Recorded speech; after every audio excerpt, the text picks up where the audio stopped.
Assalamualaikum warahmatullahi wabarakatuh. Waalaikumsalam warahmatullahi wabarakatuh. Alhamdulillahi rabbil alamin. Wassalatu wassalamu ala ashrafil anbiya'i wal mursalin Sayyidina wa maulana Muhammadin wa ala alihi wa ashabihil mujahidin at-tahirin, amma ba'du.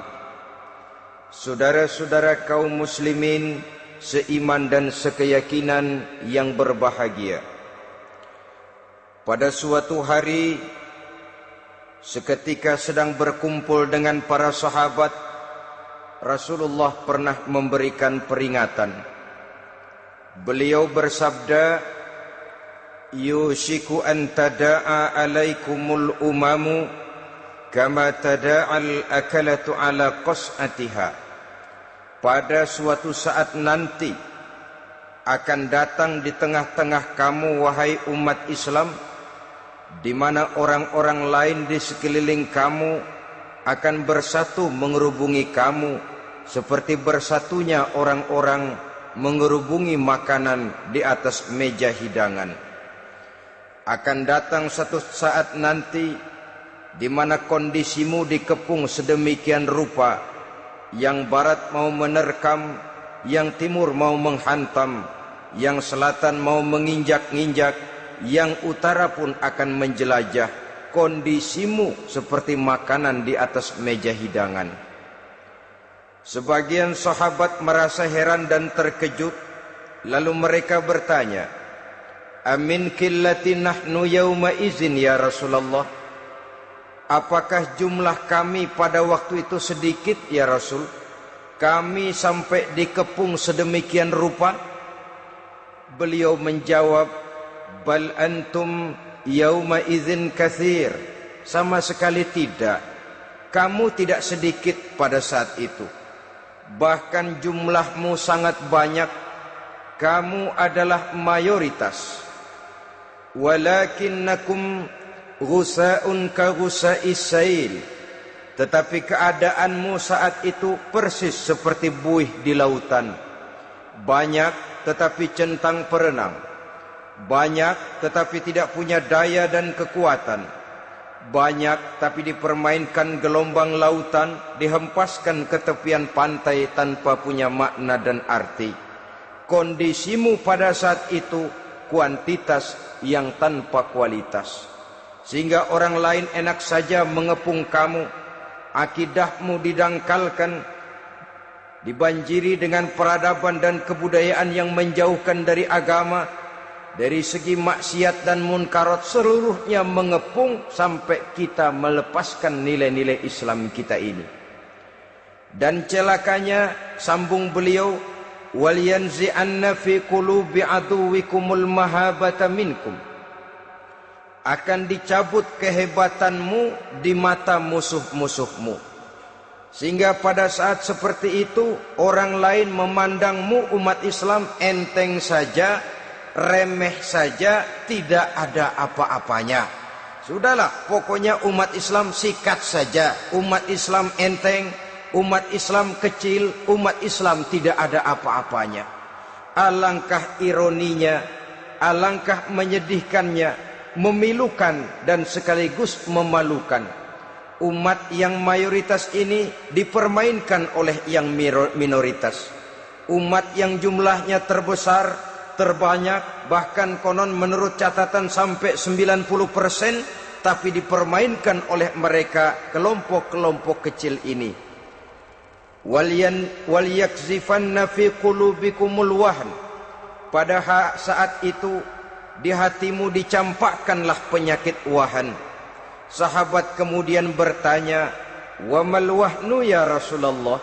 Apakah penyakit wahan itu ya Rasul? Beliau menjawab, hubbud dunya wa karahiyatul maut. Penyakit wahan itu tidak lain hubbud dunya wa karahiyatul maut. Terlalu cinta kepada dunia dan terlalu takut kepada mati. Materialistis dan takut resiko. Dua penyakit inilah yang menyebabkan walaupun umat ini mayoritas, tapi dipermainkan oleh yang minoritas.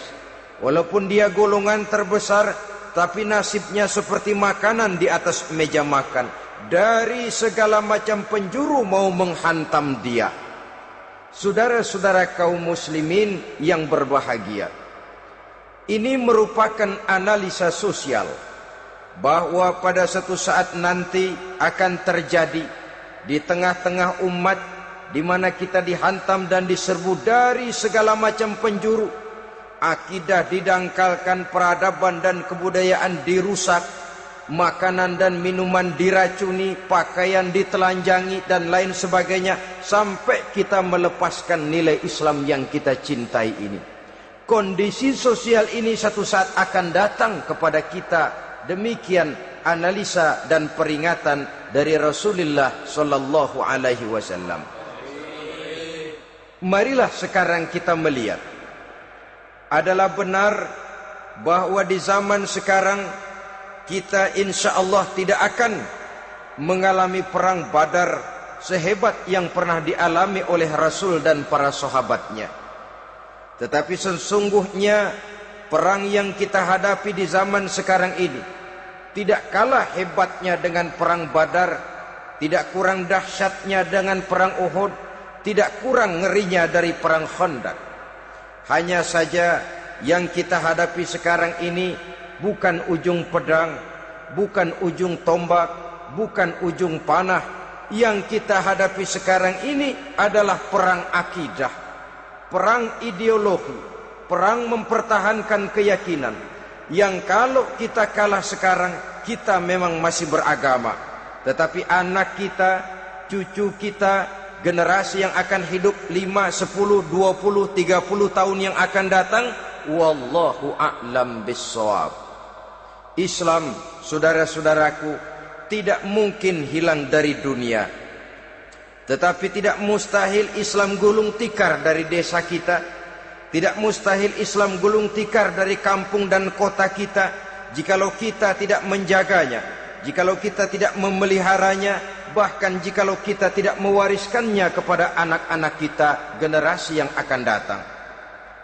Marilah kita mengingat sejenak bagaimana Islam di Spanyol yang pernah jaya, pernah mewarnai daratan Eropa, dan yang sekarang hanya sekedar tinggal ceritanya saja.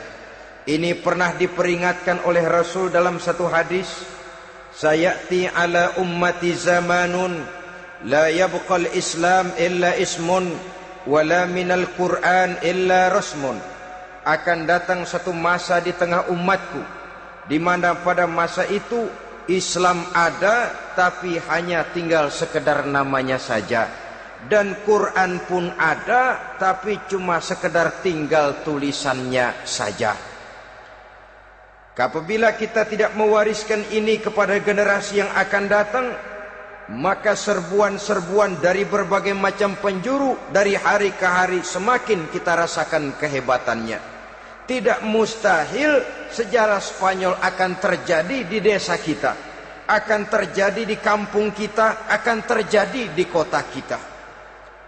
Orang Spanyol kalau mereka cerita kepada anaknya, mereka akan cerita, "Nak, di sini dulu ada masjid." Kapan, Pak? Dulu bener dah. Banyak orang Islam kalau hari Jumat pada sembahyang, kapan itu, Pak? Dulu sekali.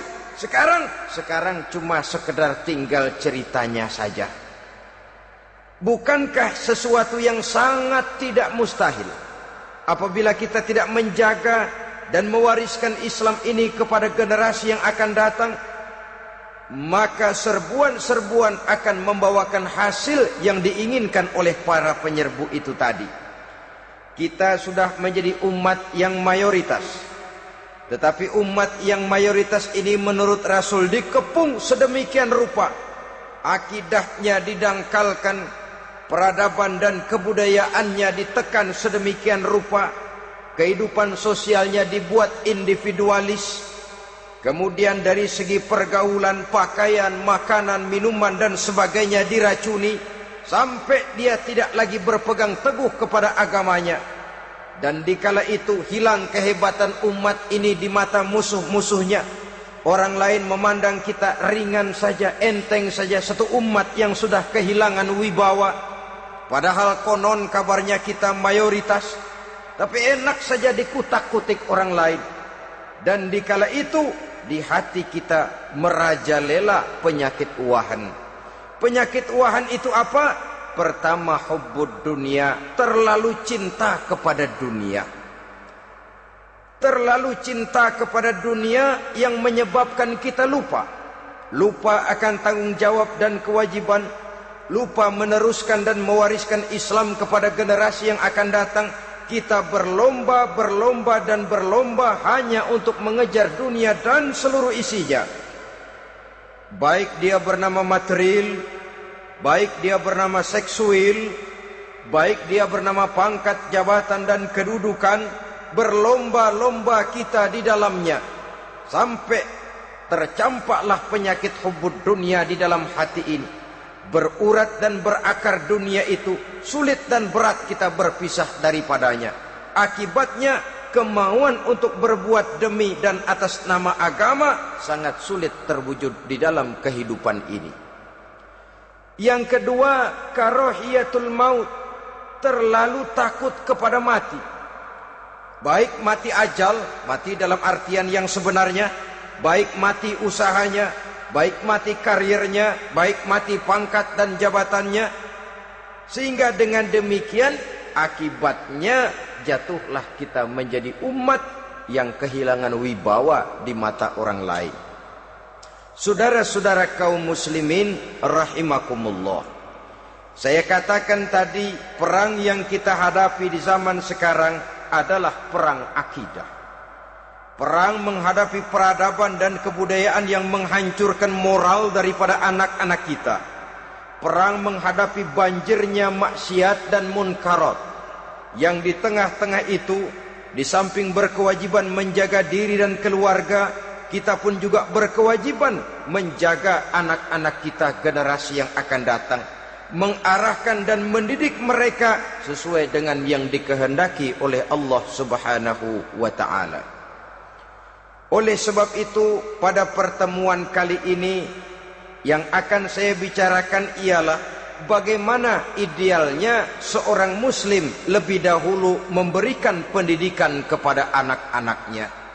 Di tengah satu situasi dan kondisi di mana serbuan datang silih berganti melanda dan menghantam umat Islam, kemana anak-anak kita ini harus kita arahkan? Karena kita orang tua mempunyai tanggung jawab. Anak adalah amanah, menyia-nyiakan amanah adalah dosa, dan dosa itu merupakan satu dosa yang besar. Bahkan orang tua bisa saja masuk neraka kalau tidak bertanggung jawab tentang anak-anaknya. Satu riwayat menjelaskan, ada orang soleh, ngajinya cukup, solatnya cukup, puasanya cukup, zakatnya cukup, di mana ada majelis taklim hadir, baca Quran hobi, fitnah orang tidak pernah. Di akhirat setelah disidang dia ternyata lebih banyak kebaikannya daripada kejahatannya, maka dia pun diperintahkan dan dipersilahkan masuk ke dalam surga. Giliran anaknya disidang, biang okem nih anak. Ditanya, siapa Tuhanmu? Tidak tahu. Siapa nabimu? Tenyaho. Apa kitabmu? Ora gelem. Kamu pernah sholat? Tidak. Zakat? Tidak. Puasa? Tidak. Judi? Hobi. Zina? Tiap malam. Mabuk? Berat. Wah, brengsek kamu. Kebaikan tidak ada barang sedikit pun, sementara kesalahan dan dosa berlipat ganda. Kamu neraka. Anak ini protes. Benar, saya tidak kenal siapa Tuhan saya. Saya tidak tahu siapa Nabi saya. Saya tidak tahu kitab suci dan kiblat saya. Saya tidak sholat, tidak zakat, tidak puasa. Tiap malam saya judi, saya zina, saya mabuk. Tapi saya kerjakan semua itu karena saya tidak tahu dan orang tua saya tidak pernah memberitahu saya. Dia enak-enakan hadir di majelis taklim, saya nyekek botol, didiemin saja. Dia enak-enakan baca Quran, saya zina, didiamkan saja. Saya bukan tidak mau, orang tua saya sama sekali tidak pernah mendidik saya. Dia mau benar sendiri. Maka kalau sekarang saya harus masuk ke dalam neraka, saya menuntut agar orang tua saya ikut sama-sama bergabung dengan saya ke dalam neraka. Gara-gara dia tuh saya jadi begini. Orang tuamu yang mana? Tuh, yang barusan mau ke surga. Ini orang tua yang sudah mau berangkat ke surga dipanggil. Sebentar dulu mas. Ini benar anak kamu? Iya pak. Waktu di dunia kamu tidak pernah ajarin dia ngaji? Sampai dia tidak kenal Tuhannya, tidak kenal nabinya, tidak kenal kiblat dan kitab sucinya? Iya pak. Dia tidak sholat, kamu diamkan saja. Dia tidak puasa, tidak zakat, kamu bersikap masa bodoh. Bahkan dia judi, dia zina, dia mabuk, kamu pun berdiam diri saja. Iya pak. Tahukah kamu bahwa anak ini adalah amanah? Menyia-nyiakan amanah artinya khianat, dan khianat adalah dosa yang sangat besar. Kamu tidak bertanggung jawab, maka kamu, anakmu gabung ke dalam neraka. Saudara-saudara kaum muslimin rahimakumullah, itu sebabnya Allah pesan benar-benar, ya ayyuhalladzina amanu qu anfusakum wa ahlikum nara. Hai orang-orang yang beriman, jaga dirimu dan keluargamu, istri, anak, orang-orang yang menjadi tanggung jawab dan kewajiban kita, jaga dan pelihara mereka dari api neraka. Saudara-saudara kaum muslimin, lalu kalau kita orang-orang tua yang hidup di zaman sekarang ini sudah sering beristighfar, mengurut dada, melihat situasi, membaca peta keadaan, konon tantangan yang akan dihadapi oleh anak-anak kita 15, 20, 25 tahun yang akan datang jauh lebih berat dari apa yang kita hadapi sekarang ini. Maka adalah wajar jika kita sebagai orang tua yang cinta kepada agama, cinta kepada anak-anak kita, berpikir untuk mewariskan nilai-nilai yang luhur ini kepada anak-anak kita generasi yang akan datang. Bagaimana pada mulanya kita harus mendidik mereka? Mari kita telusuri apa yang dicontohkan oleh Al-Quranul Karim. Orang-orang tua bijaksana yang diceritakan dalam Al-Quran, kalau sudah berpikir tentang anak-anaknya generasi yang akan datang, pendidikan pertama yang diberikan kepada anaknya ternyata adalah persoalan akidah. Nabi Ibrahim, pertanyaan yang paling merisaukan beliau buat anak cucunya ialah, ma ta'buduna min ba'di. Saudara bisa lihat surah Al-Baqarah ayat 133. Anak-anakku, kalau pada satu saat nanti aku, ayahmu ini sudah tidak ada lagi, meninggalkan kamu semua, meninggalkan kehidupan dunia ini, ma ta'buduna min ba'di, apa yang akan kamu sembah nak kalau ayah sudah tidak ada lagi? Jikalau ayahmu sekarang masih rajin ke masjid, melakukan rukuk dan sujud, i'tikaf dan membaca Quran, kalau satu saat ayahmu meninggalkan dunia ini, masihkah engkau mau ke dalam masjid? Masihkah engkau rukuk dan sujud? Masihkah engkau i'tikaf? Ma ta'buduna min ba'di, apa yang akan kamu sembah kalau aku ayahmu tidak ada lagi nak? Ditanamkan bukan hanya keyakinan bertauhid, sekaligus juga menyembah kepada Allah yang kita yakinkan dengan tauhid itu tadi. Bukankah berbeda dengan kita kebanyakan orang tua sekarang? Kita tidak pernah berpikir ma ta'buduna min ba'di, kalau bapak tidak ada kamu nyembah apa nak? Kita orang tua sekarang pagi-pagi malah berpikir, ma ta'kuluna min ba'di. Kalau bapak enggak ada, kamu nanti makan apa, nak? Bukan nyembah apa yang kita pertanyakan, bukan nyembah apa yang kita khawatirkan, makan apa, nak? Maka yang dicari lalu sekolah-sekolah yang bonafit, yang tidak peduli apakah itu merusak imannya, mematikan akidahnya, menghancurkan keyakinannya. Yang penting ada jaminan hari depan bisa dapat lapangan kerja.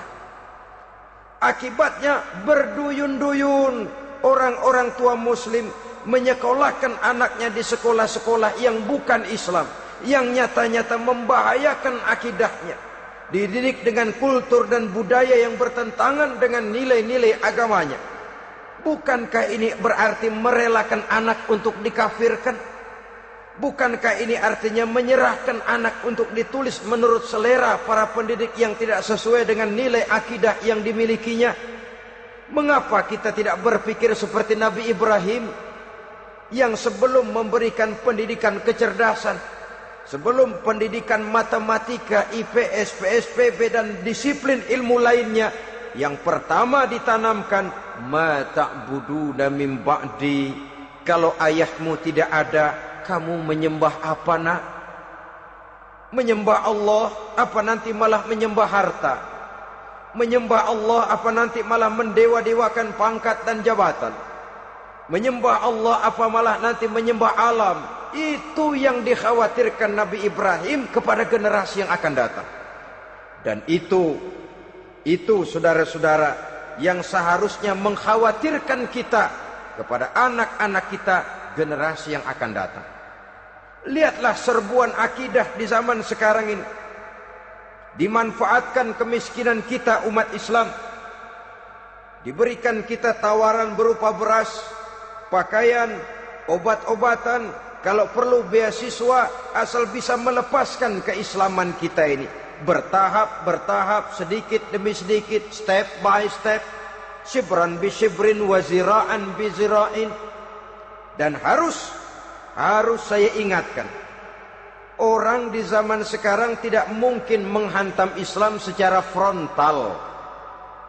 Tidak mungkin menghantam Islam terang-terangan, apalagi mengerahkan satuan militer. Tidak.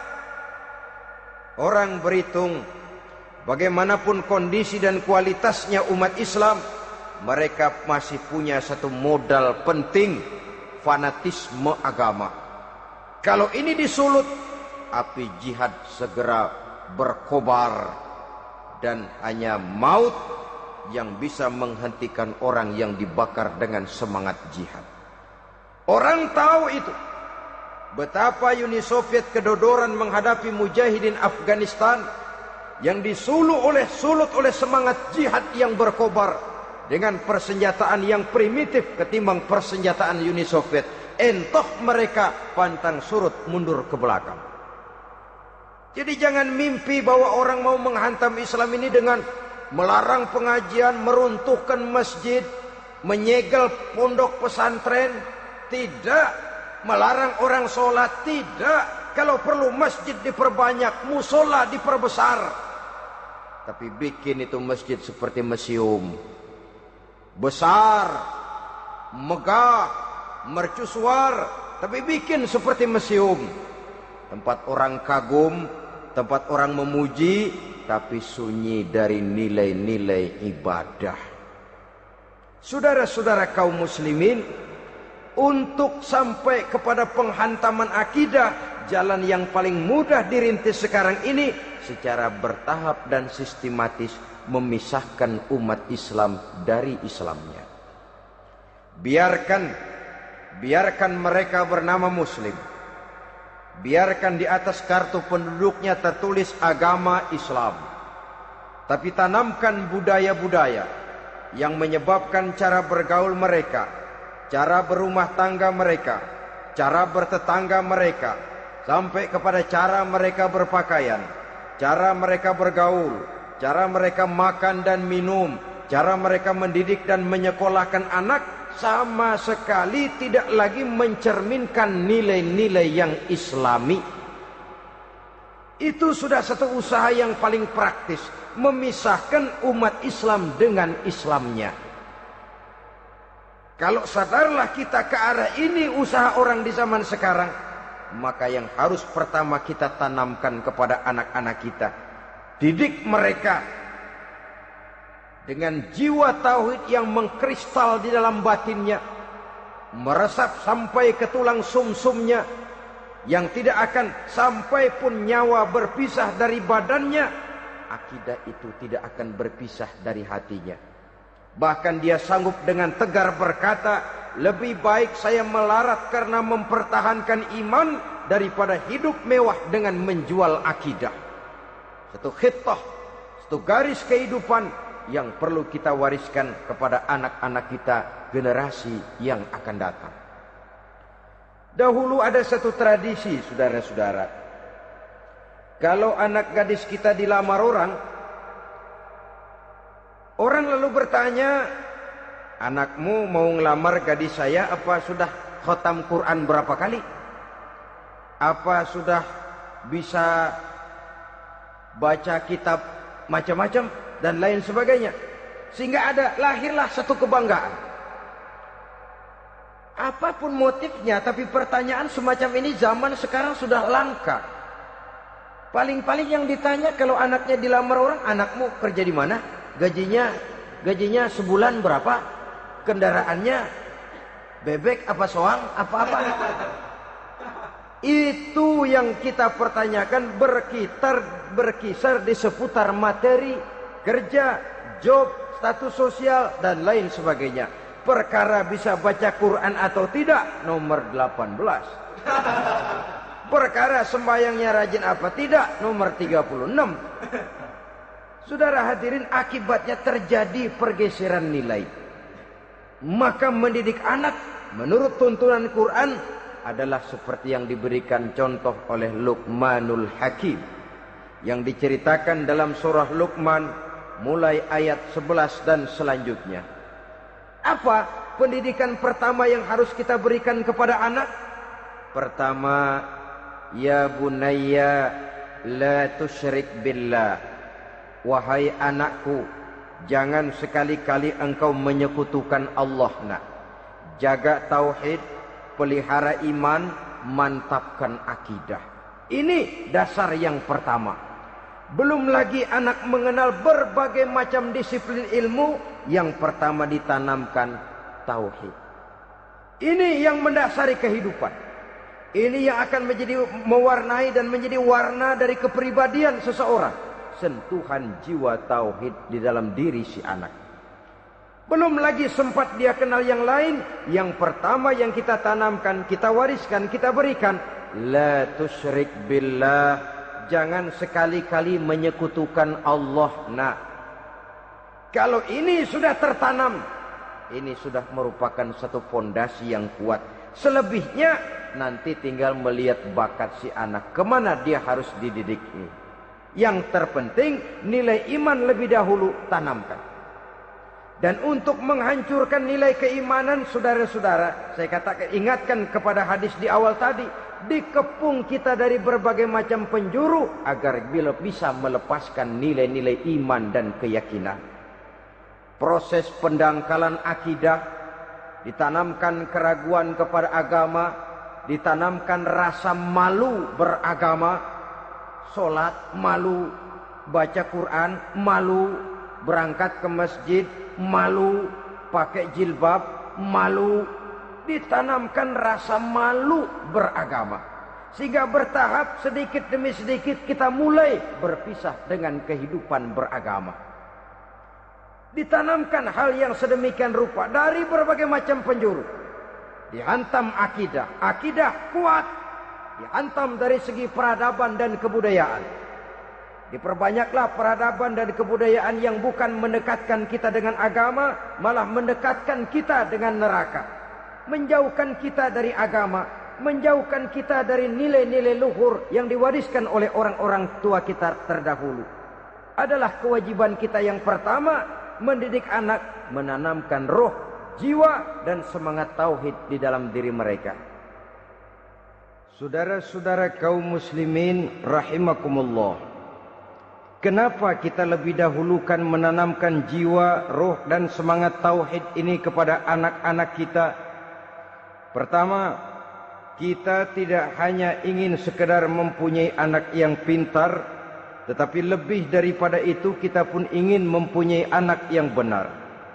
Segala macam disiplin ilmu, segala macam bentuk penalaran ilmiah dan pengisian intelektualitas manusia mungkin di satu sisi akan membuat dia pintar, tapi di sisi lain belum tentu akan membuat dia benar. Nabi pernah memberikan peringatan, man izdada ilman walam yazdad huda lam yazdad minallahi illa bu'da. Orang yang hanya bertambah ilmu pengetahuannya tapi tidak bertambah hidayah dari Allah, tidak makin mantap keimanannya, maka seluruh nilai-nilai ilmunya hanya akan menjauhkan dia dari Allah Subhanahu wa taala. Dan adalah lebih merupakan azab daripada nikmat kalau kita diberikan ilmu pengetahuan yang hanya akan menyebabkan kita semakin jauh dari Allah Subhanahu wa taala. Yang kedua, sesungguhnya roh, jiwa dan semangat tauhid yang melekat dalam diri anak pada puncaknya akan melahirkan satu disiplin murni yang tumbuh dari dalam dirinya sendiri, di mana si anak dalam kehidupannya merasakan dimanapun dia berada, kemanapun dia pergi, ia selalu merasakan kehadiran Allah dekat dalam hidupnya. Ia sadar sesadar-sadarnya bahwa tidak ada satu perbuatan yang bagaimanapun kecilnya yang bisa disembunyikan dari kekuasaan Allah Subhanahu wa taala. Yang ketiga, dengan penanaman roh, jiwa dan semangat iman ini, maka diharapkan anak-anak nanti pada pertumbuhannya sanggup mengendalikan hawa nafsunya. Dengan kata lain, bahwa penanaman jiwa tauhid, penanaman roh dan semangat keimanan ini merupakan kondisi dasar yang harus dilakukan sebelum yang lain-lainnya. Kemudian pendidikan kedua yang diberikan oleh Al-Quran melalui contoh dan model dengan Luqmanul Hakim ini, setelah menanamkan tauhid, ditanamkanlah kepada si anak ini rasa hormat kepada orang tuanya. Wa wassaynal insana biwalidayhi, dan kami wasiatkan kepada manusia untuk berbakti kepada ibu bapaknya.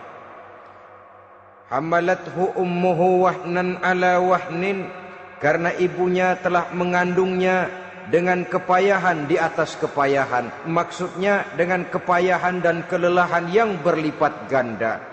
Sehingga ketika Rasul ditanyakan orang, "Ya Rasul, siapa yang paling harus saya taati di dunia ini?" Beliau menjawab, "Ibumu." Kemudian, "Siapa lagi ya Rasul?" "Ibumu." Setelah itu, "Siapa lagi ya Rasul?" "Ibumu." Dan kemudian, "Siapa ya Rasul?" "Bapakmu." Ibu, ibu, ibu, bapak. Bahkan al-jannatu tahta aqdamil ummahat, surga berada di bawah telapak kaki ibu. Bagaimana menanamkan rasa hormat kepada orang tua di hati anak? Tentu yang pertama, bagaimana orang tua bisa memberikan keteladanan. Marilah kita sebagai orang-orang tua ini menyadari bahwa sebelum anak kenal sekolah dasar, sebelum anak kenal TK, ibtidaiyah, sanawiyah sampai kepada perguruan tingginya, yang pertama dia kenal adalah lingkungan rumah tangganya, gurunya adalah ibu bapaknya. Di sini berlakulah apa yang dinamakan keteladanan. Keteladanan jauh lebih berhasil daripada sekedar teori-teori yang muluk. Keteladanan jauh lebih berhasil daripada berbagai macam indoktrinasi dan penataran. Kurangnya keteladanan akan menyebabkan anak mencari pola.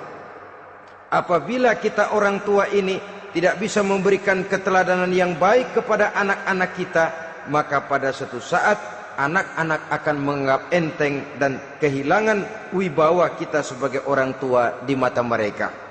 Dikala itu akan sangat sulit kita membentuk kepribadian mereka. Bukankah di zaman sekarang ini kita banyak mengalami krisis wibawa, krisis figur?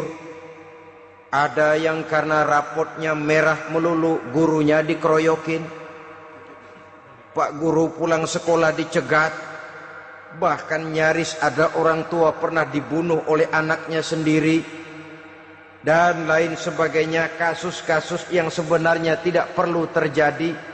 Karena memang bukan saja bertentangan dengan nilai budaya kita sebagai bangsa, tapi juga bertentangan dengan ajaran agama kita sendiri.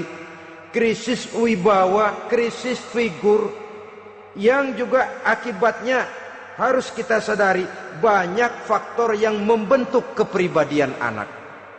Pergaulannya, yang dibacanya, yang ditontonnya, yang disaksikannya di dalam kehidupan. Benar kita menyekolahkan mereka, tapi berapa jam mereka di sekolah? 6 jam, 7 jam paling lama. Sedangkan mereka hidup 1 hari 1 malam 24 jam. Kalau cuma 7 jam di sekolah, ini berarti lebih banyak dia di luar sekolah.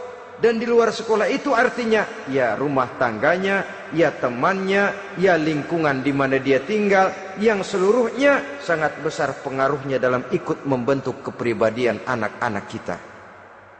Saya katakan tadi, di samping kita menghadapi perang akidah, kita pun berhadapan di dalam perang menghadapi peradaban dan kebudayaan yang bukan saja menjauhkan kita dari agama, tetapi sanggup menghancurkan moral daripada anak-anak kita.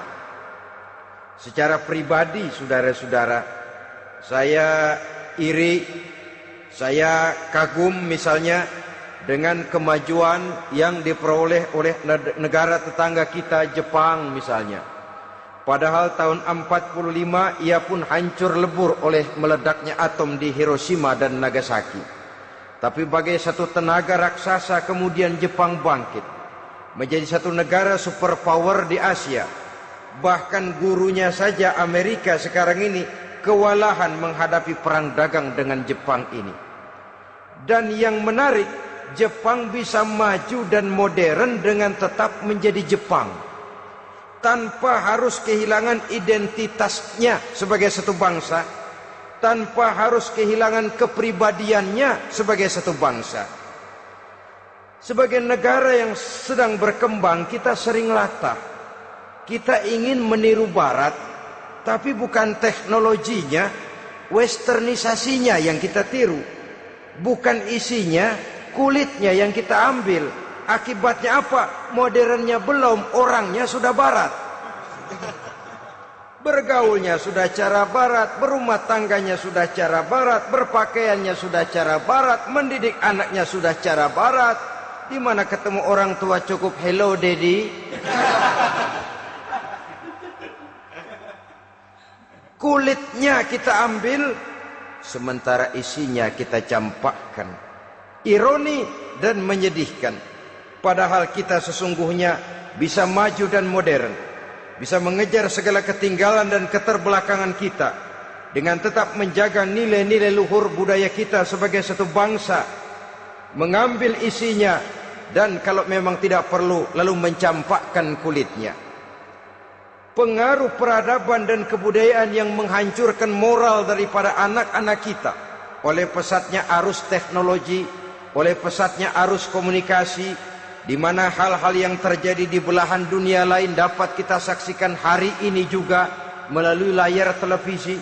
Yang terjadi di Amerika, di Eropa, di Afrika, di ujung dunia yang paling ujung sekalipun. Di ujung dunia yang paling ujung, hari ini kejadian, hari ini sudah bisa kita saksikan. Pesatnya arus komunikasi, kalau jatuh ke tangan anak-anak kita yang belum mempunyai filter, daya saring positif, akan dicerna oleh mereka tanpa memilah dan memilih. Akibatnya orang kampung bilang kelolodan. Makan nggak dikunyah lagi, tentu saja akhirnya kelolodan. Dan kalau sudah kelolodan, menyusahkan kita seluruhnya.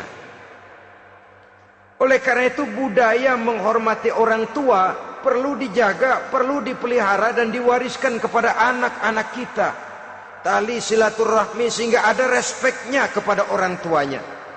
Jangan bapaknya dianggap CS, ibunya dianggap CS, kakeknya dianggap CS. Hilang rasa respek, hilang rasa menghormati. Sementara orang tua sendiri tidak bisa memberikan keteladanan, kurang mendapat perhatian dan lain sebagainya. Apalagi kalau baik ibu maupun bapak adalah orang-orang karier yang setiap hari sibuk menghadapi tugas masing-masing.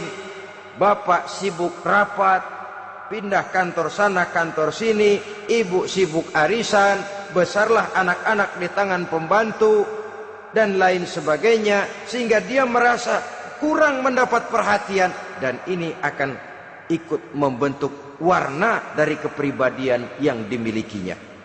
Sampai kepada pelosok-pelosok desa, jaringan televisi memang menguntungkan.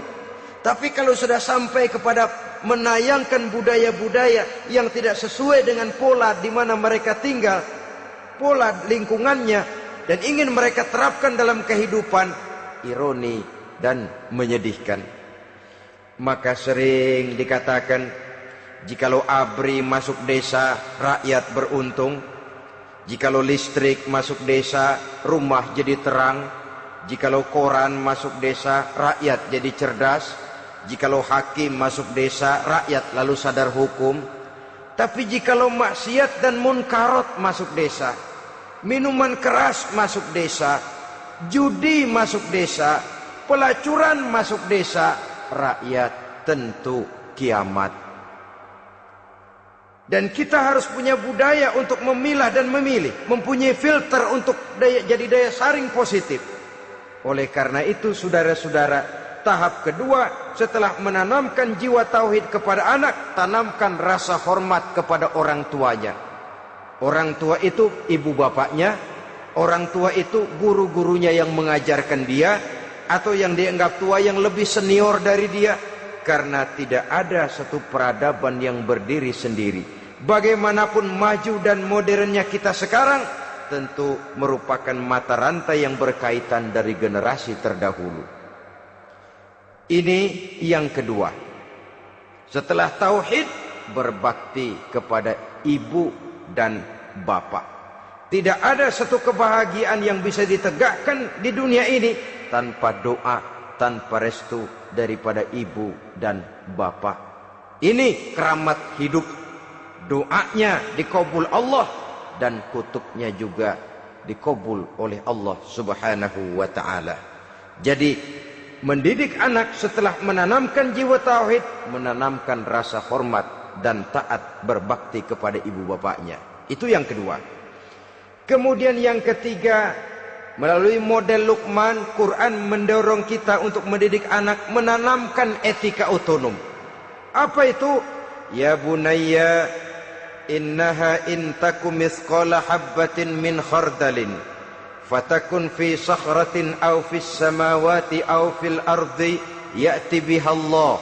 Wahai anakku, sesungguhnya kalau ada satu kebaikan yang kamu kerjakan, kecil, tidak nampak oleh pandangan mata yang zahir, yang kecil itu tersembunyi di puncak langit, di dasar bumi yang paling dalam, atau di tengah batu hitam sekalipun, Allah pasti mengetahuinya dan pasti akan memberikan balasan yang seadil-adilnya. Pendidikan apa ini? Pendidikan moral, menanamkan etika otonom. Nah, kau berbuat baik jangan karena dilihat orang. Kau tidak mau melakukan kejahatan jangan cuma karena ada polisi. Kalau ada polisi kau tidak mau jahat, kucing juga begitu. Coba lihat kucing, taruh ikan asin di piring kaleng, tongkrongin. Aduh, kucing kalem, sopan, tenang. Sedikit kita lengah, habis ikan digarap.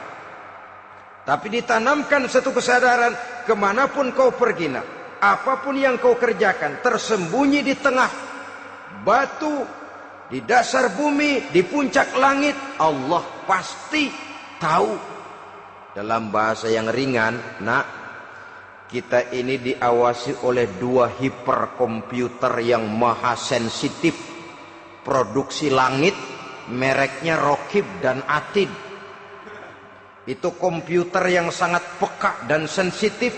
Jangankan kita berbuat, kita berniat baik saja, komputer sudah nyatat sendiri. Inilah yang orang sekarang namakan waskat, nah, pengawasan malaikat. Kalau hidup sudah merasa diawasi oleh malaikat, waskat berhasil. Tapi kalau waskat sudah diawasi malah nekat, itu yang gagal. Atau yang diawasi dan yang mengawasi sama-sama sepakat, nah, itu juga bisa cincai. Saudara-saudara kaum muslimin rahimakumullah, waskat dalam pengertian kita muslim, bagaimana hidup ini merasakan diawasi oleh malaikat.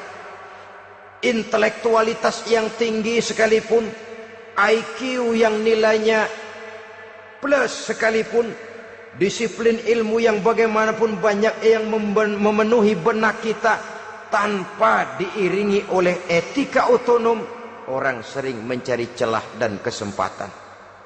Mencari celah dan kesempatan. Tapi kalau sudah merasa, kemanapun saya pergi, dimanapun saya berada, kebaikan bagaimanapun sekecilnya saya lakukan, toh Allah pasti akan memberikan balasan. In khairan fa khairun, wa in syarran fa syarrun. Jikalau baik, baik balasan yang kita terima. Jikalau jahat, jahat kejahatan yang kita terima. Kalau sudah ke arah ini kita berpikir, maka sesungguhnya kalau kita berbuat baik kepada orang lain, hakikatnya kita sudah berbuat baik kepada diri kita sendiri. Lalu tidak ada merasa rugi berbuat baik kepada orang. Karena manakala dia melakukan kebaikan kepada orang lain, artinya dia sudah berbuat baik untuk dirinya sendiri. Jadi setelah tauhid, kemudian berbakti kepada ibu bapak, yang ketiga baru pendidikan tentang akhlak, tentang moral. Pola ini yang sering terlupakan oleh kita, bahwa bagi kita itu pendidikan tidak lain upaya mencerdaskan otak anak. Jangan sampai sebab ini kelihatannya pembangunan makin maju, persaingan hidup makin tajam, tensi ekonomi semakin tinggi, sementara jumlah tenaga kerja dengan lapangan kerja yang tersedia jauh dari mencukupi. Jikalau tidak membekali anak dengan pendidikan yang menunjang lapangan pekerjaan, orang tua khawatir, takut sekali anaknya jadi gelandangan. Dikhawatirkannya kehidupan dunia ini, sementara dia lupa kalau anaknya bisa jadi gelandangan di akhirat. Padahal selama-lamanya gelandangan di dunia, paling seumur manusia itu 60 tahun, 70 tahun lah umur orang sekarang. 70 itu sudah luar biasa itu. Tapi kalau harus menggelandang di akhirat, menjadi gelandangan di akhirat, alangkah menyedihkannya. Apakah akan kita korbankan satu kehidupan yang langgeng, abadi, cuma karena tertipu oleh fata morgana dan kamuflase? Kita korbankan yang sedikit, kita korbankan yang besar karena kita memilih yang sedikit. Dalam bahasa Al-Quran memang pernah diceritakan hidup ini hakikatnya perlombaan, saudara-saudara. Perlombaan. Dan di dalam perlombaan itu ada yang menang, ada yang kalah. Al-Quran lalu memberikan peringatan, Alhaakumut takatsur, kamu telah lalai karena berlomba-lomba memperbanyak harta, mempertinggi pangkat dan kedudukan, hatta zurtumul maqabir, sampai kamu akan masuk ke liang kubur baru sadar. Apalagi kalau nafas sudah sampai di tenggorokan.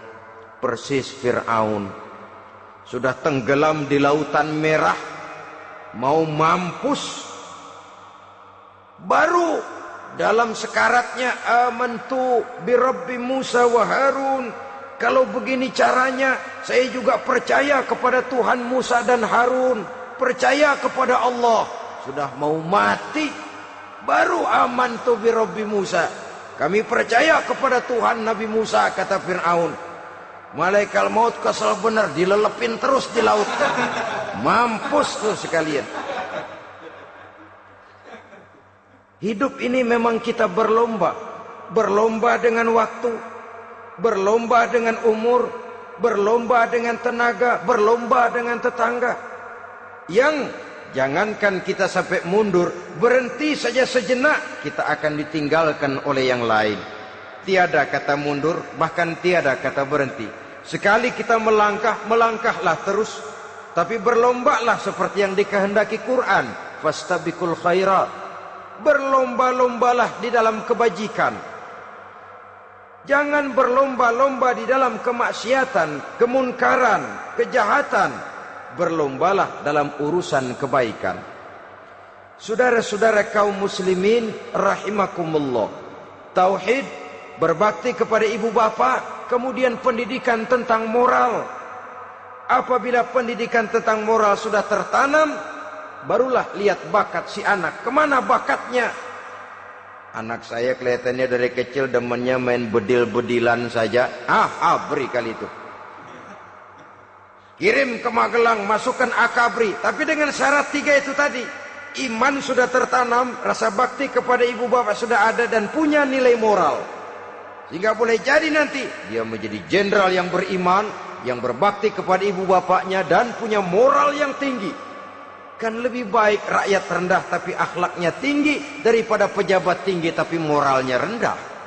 Jauh lebih baik rakyat rendah punya moral tinggi ketimbang pejabat tinggi punya moral rendah. Nilai moral ini yang jadi ukuran dan barometer di masyarakat. Yang ini yang sering kita lupakan. Bahwa kehancuran satu bangsa dimanapun di dunia ini selalu dimulai dengan kehancuran moral daripada bangsa itu sendiri. Sekarang membina nilai moral ini berat. Gadis kita, remaja, putri diberikan pakaian jilbab, mungkin dia sendiri masih setengah-setengah, ditambah lagi oleh ledekan temennya. Jilbab lah kuno. Bau sorga lah, bau masjid lah, bau menyan lah. Ditanamkan rasa malu untuk hidup dekat dengan agama. Kalau moral semacam ini sudah tertanam, sedikit demi sedikit kita mulai mengucapkan selamat tinggal kepada agama. Dan kemalangan apa yang lebih malang kalau kita sudah jauh dari agama ini? Bukankah Islam telah menyelamatkan manusia dari penyakit jahiliyah dan membawanya kepada satu kehidupan yang maju dan modern? Kalau kita tinggalkan Islam ini, bukankah artinya kita akan kembali kepada satu zaman jahiliyah? Hanya saja jahiliyah itu berada di abad modern. Versinya tentu lebih modern. Kalau zaman jahiliyah dulu mabuknya pakai arak, zaman sekarang sudah macam-macam orang bisa mabuk. Kalau zaman jahiliyah dulu anak perempuan dikubur hidup-hidup, zaman sekarang kadang-kadang belum sempat lahir ke dunia, malah sudah dibunuh lebih dahulu. Versinya saja yang berbeda. Kalau di zaman jahiliyah dahulu manusia menyembah batu yang bernama Latta, Uzza, Manat dan Hubal. Di zaman jahiliyah modern sekarang ini, orang sering menyembah kepala bagiannya, sering menyembah atasannya, sering menyembah komputer, sering menyembah teknologi modern yang lebih diyakininya daripada Allah sebagai keyakinan sentral di dalam hidupnya. Saudara-saudara kaum muslimin rahimakumullah. Jadi yang ketiga, nilai moral yang ditanamkan kepada anak-anak kita supaya dia bisa menghadapi tantangan-tantangan hidup yang semakin berat ini dengan tetap berpegang teguh kepada nilai-nilai moral yang diwarnai oleh jiwa keimanannya yang bersumber dari ajaran agamanya. 3. Kemudian yang keempat, barulah tatanan kehidupan sehari-hari. Apa kata Luqman? Ya bunayya aqimis shalah. Setelah bertauhid, berbakti kepada ibu bapa, punya nilai moral. Ya bunayya aqimis shalah, nak dirikan solat. Rumah tangga muslim. Anak berumur 7 tahun sudah berani meninggalkan solat. Kata Nabi, pukul. Bukan untuk menyakiti, untuk mendidik. Karena sayang kepada anak. Saudara-saudara, kita khawatir betul kepada anak. Kalau dia pulang dari sekolah, buru-buru kita sebagai orang tua bertanya, sudah makan nak? Sudah istirahat nak. Tapi jarang kita sebagai orang tua melontarkan, sudah sholat nak. Bahkan kita bisa memberikan sugesti kepada anak. Nah, kalau kau naik kelas 1 sampai naik ke kelas 2, bapak beliin sepeda. Tamat SD nak, motor. Tamat SMP nak, ke Bali kita. Tamat SMA nak, Singapura. Saudara-saudara, tapi kalau untuk urusan sholat misalnya, kita tidak pernah memberikan sugesti kepada anak-anak kita. Nah, kalau kau hafal Fatihah lengkap dengan artinya, bapak beliin sepatu. Nah, kalau kau bisa sholat dengan baik, cukup syarat rukunnya, bapak beliin sepeda. Ada rangsangan, ada sugesti yang membuat anak lebih tergerak untuk hidup dalam suasana keagamaan. Ya bunayya aqimis sholah, nak dirikan sholat. Sebab ini sandaran vertikal yang paling langsung antara manusia dengan Tuhannya. Menyadari bahwa sepanjang yang bisa dilakukan oleh manusia hanyalah berusaha, dan kepastian sepenuhnya ada di tangan Allah. Dengan sholat kepribadianmu diperteguh, dengan sholat sandaran vertikalmu kepada Allah diperkuat. Dan pada waktunya nanti Al-Quran memberikan bimbingan, hendaklah minta tolong kepada Allah dengan sabar dan tetap mendirikan sholat. Ya bunayya aqimis sholat. Setelah itu, wa'mur bil ma'rufi wanha 'anil munkar. Tegaklah membina yang ma'ruf, tegaklah mencegah yang munkar. Ini sikap hidup sudah. Sholat tadi tugas hidup. Lalu sikap hidup tampil di tengah masyarakat, membina yang ma'ruf, mencegah yang munkar sesuai dengan kesanggupan masing-masing. Bukankah setiap kita kepingin punya anak yang bermanfaat, setidaknya bagi keluarganya, syukur kalau bisa bagi lingkungannya, bagi masyarakat, bangsa dan negaranya. Dan satu di antara tanda orang yang bermanfaat, kalau dia bisa hidup menjadi penganjur yang ma'ruf dan pencegah yang munkar. Dan itu kalau tidak ada hidayah, sulit orang mau melaksanakan itu. Sebab apa? Ada kecenderungan belakangan ini di mana agama dianggap urusan pribadi. Sehingga orang lalu sering bilang, jangan bawa-bawa agama dah, itu kan bukan urusan agama. Ini sudah ciri berpikirnya sekuler. Jangan bawa-bawa agama. Agama urusan pribadi, artinya orang mau sholat mau enggak, jangan bilang apa-apa dah. Urusan dia sendirian. Dia mau puasa dia enggak, merdeka saja, urusan pribadi. Agama bukan persoalan pribadi. Apalagi jika sudah menyangkut amar ma'ruf dan nahi munkar.